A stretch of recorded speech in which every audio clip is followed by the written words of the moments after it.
Today, we're comparing two of my favorite streaming interfaces, Roku versus Google TV. Now, this is a little bit different than things I've done in the past because I'm not really going to take the devices and the tech specs involved into account here, at least not much. Okay, so I've done videos in the past where I compare devices. We talk about RAM and processor speed and all that sort of thing. Well, we're not going to do that today. Today, we're going to talk about 10 different categories that really just boil down to the user experience in the interface. So, which one will come out on top? I'm sure you have opinions, but let's dive in and find out.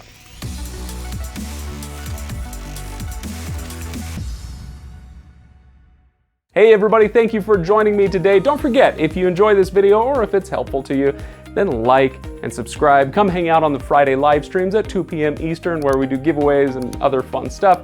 Anyway, let's dive in now to Roku versus Google TV. Like I said, I've got 10 different categories that we're going to be judging these two on. And these aren't in any particular order, but let's go ahead and get started with the first one. This first category is neutrality. I thought I'd get this one out of the way because it's one of those very, very obvious ones.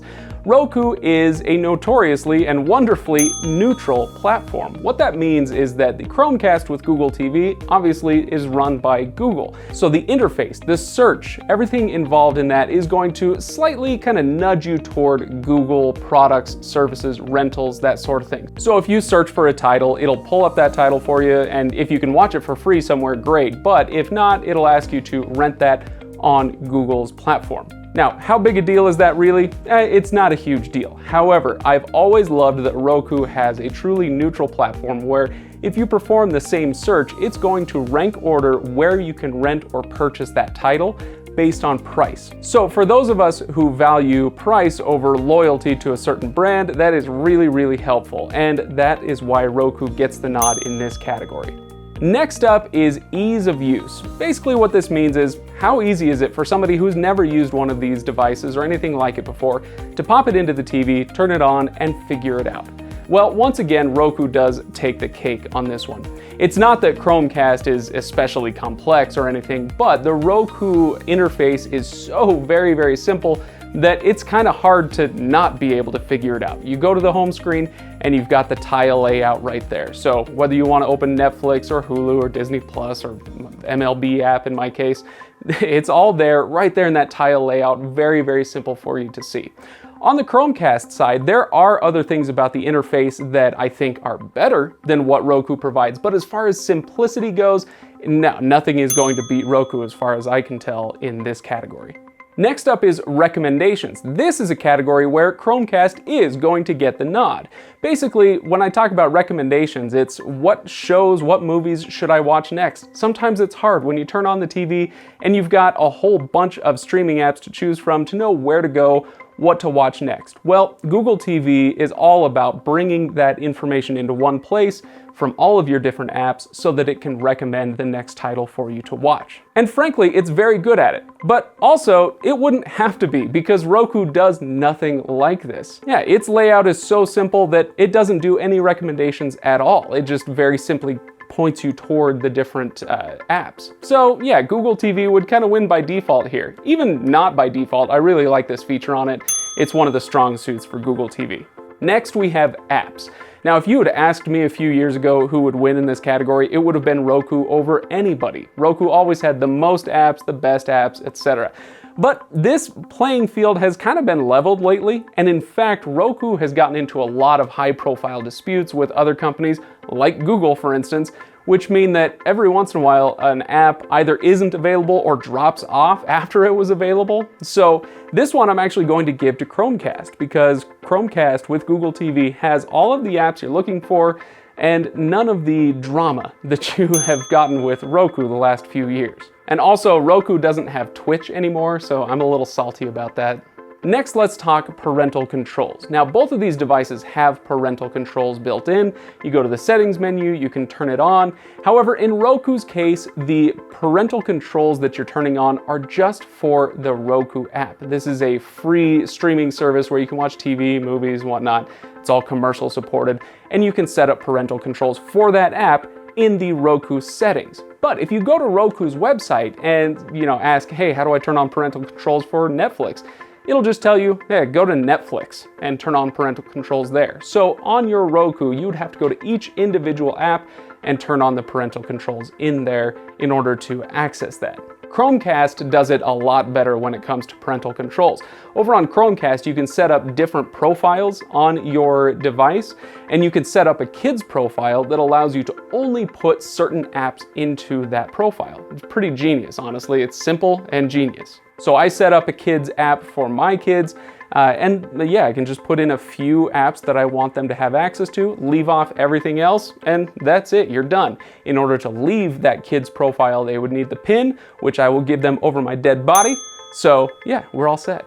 Next up is sideloading. Sideloading is a bit of a power user move, so if you're not going to do it, then really don't worry about this one. But for those of you who are power users, sideloading essentially allows you to put any app that you can find online onto your device. Now, this doesn't mean that you can search on the Google Play Store and find everything that you want.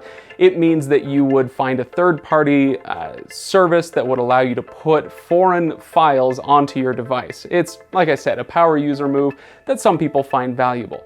Now, Chromecast does allow you to do this. I'm not going to go through how to do it right now because that's not what this video is about. I'll just say that Roku does not. So if you're looking to get game emulators or, free movie services or whatever it is that you're after, Roku won't allow you to do that at all. So again, by default, Chromecast wins this one.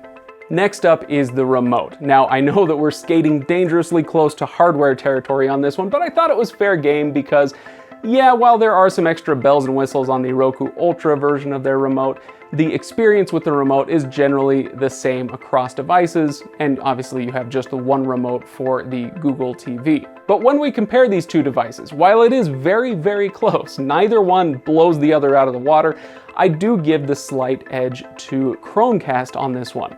Basically what it comes down to is, yeah, it is nice to hold. I think it's a little sleeker and it's a little better when you're navigating or trying to type using the remote on the interface.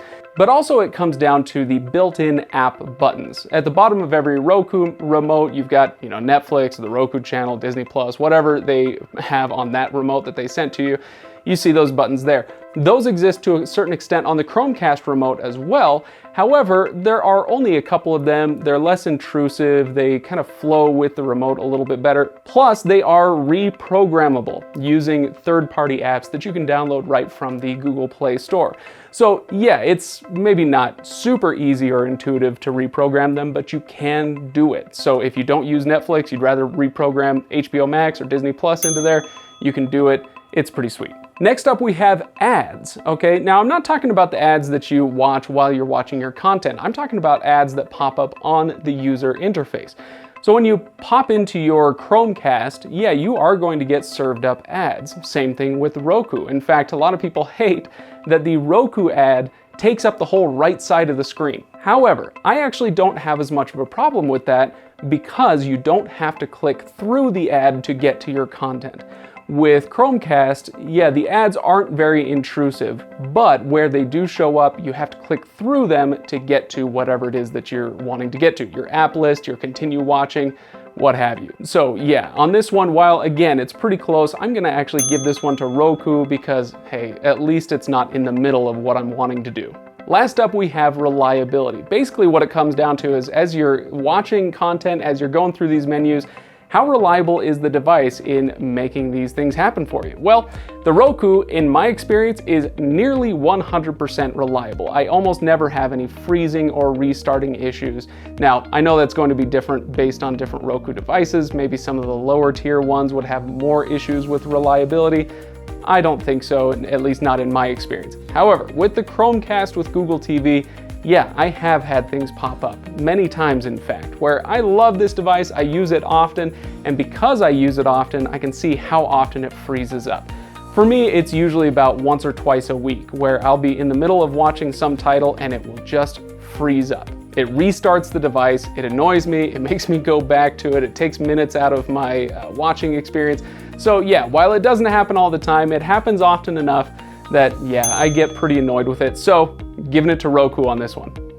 which of course means we've got a tie. Okay, Roku versus Google TV. It is a tie. 5 points to 5 on these categories. I promise I didn't set it up that way. It just kind of worked out that way. These are both favorite devices of mine for a reason. They're both really good. However, I know that everybody is going to weight these categories differently, so I'm curious to hear what you have to say. Hit the comments, let me know if my evaluation and my experience lines up with yours, where you would rate these devices if you've used both of them, or based on what I've said here today. So with that, don't forget to like and subscribe, because I'm going to be doing more of these videos in this series where we're comparing different interfaces to the others. So yeah, like and subscribe, come hang out on the Friday live streams. Thank you so much for watching. I will see you next time.